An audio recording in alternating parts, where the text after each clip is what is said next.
ครับผมนี่ก็คือคุณพรนุจีนุนทราอยู่หมู่ที่6บ้านคัตนาเนี่ยตำบลถุงใหญ่ของเฮาอำเภอถุงฝนเนี่ยนี่ล่ะบัดนี้เนี่ยได้แต่ก่อนนั้นเป็นโรคกันข้าเจ้าอันเนี้ยก็เลยดิสลมทวาร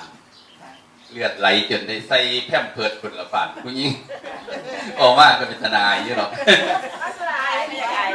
ไปนั่งตรงไหนสิก็ต้อง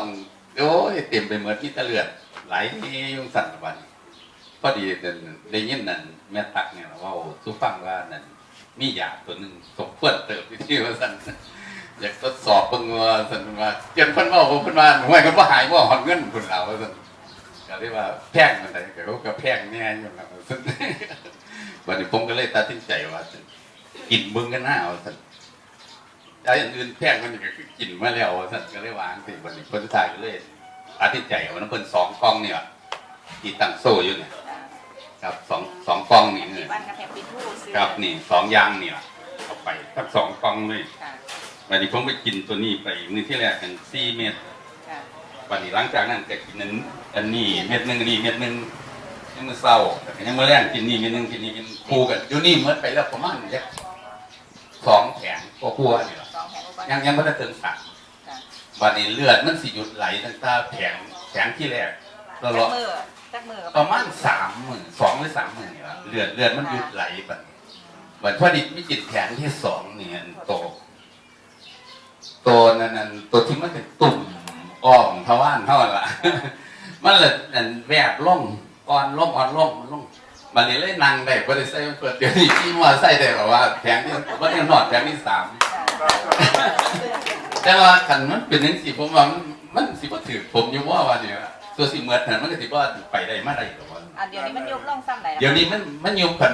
100%มันได้ยุบประมาณ60%แล้วกาย50%ก็เลยเด้ไอ้บ้านเขาบ่ได้ใส่เปิดห้องขี้มอใส่ได้แล้วค่ะตั้งแต่ก่อนนี่ออกบ้านบ่ได้เลยค่ะแต่ก่อนนี่ไปใช้บ่ได้อยู่เฮียนก็ต้องเครื่องเฮียนคือเห็นนั่นล่ะเลือดมันสิไหลเลือดมันไหลแต่ว่าถ้าผู้จัดการมานี่เขาไก่ดิเม้นโอ้แต่ไก่บ่ได้พุ่นแล้วเปลี่ยนบอกโมผู้ใดนั่นมาเรียนผมนี่มันไก่ส่วนที่โรคเฮาที่ตามมาต่างๆเป็นจังไดดีขึ้นบ่ตัวอื่นก็ยังพันผิดสังเกตตัวนี้แหละตัวมันผิดสังเกตมันเห็นไว้คือตัวลิที่ดวงเนี่ยตัวที่เป็นตุ่มการขับถ่ายนะครับผมถ่ายการขับถ่ายนี่เนี่ยกินยาตัวนี้เนี่ยรู้สึกว่ามันขับถ่ายสบายมันบ่เป็นก้อนแข็งบ่เป็นนั่นนี่มันเลยบ่เจ็บนะเลื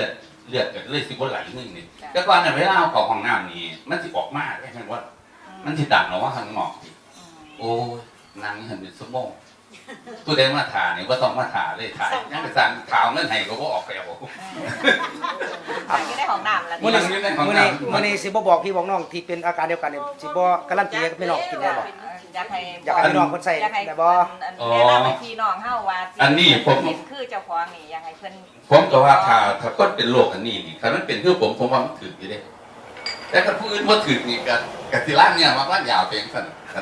ตามที่ผมกินยามานี่เนาะหน้าทงนึงก็เหมือนทงย้อนมีอยู่ว่าจะแดดแล้วรักษา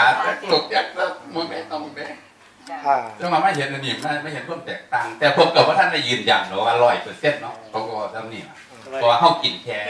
2 แถมเขาเริ่มแถมที่3มื้อนี้มันบ่ทันถึง2 อาทิตย์บ่บ่ยังบ่ได้ถึงดีขึ้นหลายกันเนาะคือว่าเขาเป็นหลายนะมันซอยเขาได้หลายเติบอยู่เพราะว่าแต่ถ้าว่าเศร้าแม้นว่าเศร้าหายขาดตาถ้ามันเป็นซ้ำผมไปได้มาได้จังอยู่ขี้มาใส่ได้ผมว่าพอใจหรอกผมเลือดเคยออกก็บ่ออกแล้วเลือดเคยออกก็บ่ออกที่เป็นตุ่มเป็นเปื่อยนี่ก็ยุบแล้วที่เป็นตุ่มแต่ก่อนมันมี6 ตุ่มกับนอนึงพุ่นล่ะก็ไม่ก่อนนั่นกินไปเรื่อยๆเด้ออย่าหยุดกินครับผมเพิ่งแรกเริ่มกินพอถ้าได้ถึงแค่อาทิตย์เศษ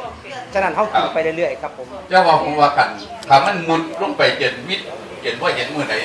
ผมก็ได้การันตีเลยได้ยืนยันได้พร้อมเดี๋ยวสิมาถ่ายรูปอีกทีนึงครับมือนะอย่าอายเด้อขอบคุณหลายๆครับเนาะขอบคุณได้เพิ่นหลาย